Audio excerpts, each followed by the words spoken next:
Hello everyone. तो इस video में हम समझेंगे कि हमें करंट अफेयर्स को किस तरह से देखना चाहिए जिससे हम उसे अपने एग्ज़ाम पॉइंट ऑफ व्यू से रेलिवेंट बना सके। तो चलिए अब हम शुरू करते हैं। देखिए, डाउन टू अर्थ में जैसे ये एडिटोरियल था, पूर्वोत्तर भारत में नशे के खिलाफ लड़ाई। तो अब ये हमने एक देख लिया है कि ठीक है, ये न्यूज़ आई है, तो हमें अब क्या करना है, अपने पीवाईक्यू उठाने हैं कि पीवाईक्यू में किस तरीके से क्वेश्चन पूछे गए हैं।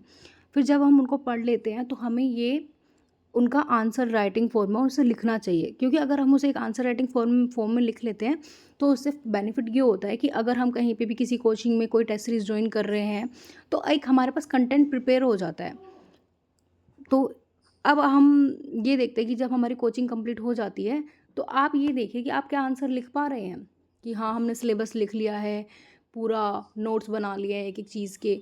लेकिन तब भी कई बच्चे ऐसे होते हैं जो आंसर नहीं कर पाते। उसका रीज़न ये है कि भाई आंसर राइटिंग भी एक कला है, उसे भी हमें सीखना होगा।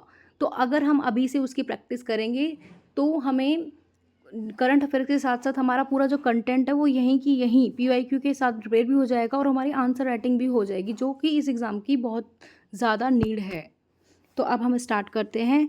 ये एडिटोरियल था तो हमने इसका एक मॉडल आंसर लिख दिया है, आप देख सकते हैं।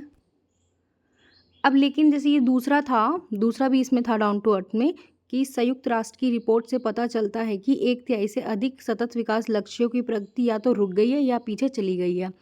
तो अब इसे तो हम कहीं पे भी एज एग्जाम्पल कहीं पे भी GS1 GS2 GS3 कहीं पर भी इसको हम यूज़ कर सकते हैं, और इस पर तो एक ऐसे भी आया हुआ है।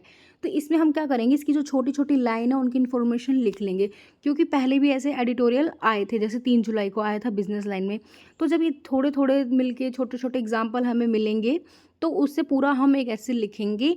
और ज़रूरी नहीं है अगर कोई ऐसे उसमें कुछ लिख दिया गया है तो हम उसे और कहीं यूज़ नहीं कर सकते, बल्कि ये हमारे ऊपर डिपेंड करता है कि हम कितना यूज़ करना जानते हैं।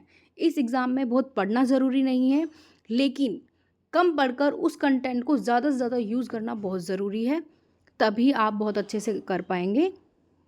बस इतना ही अभी इस वीडियो में मुझे कहना था। अगर आपको मेरा ये इनिशिएट पसंद आया तो आप इस चैनल को लाइक और सब्सक्राइब कर सकते हैं। Thank you.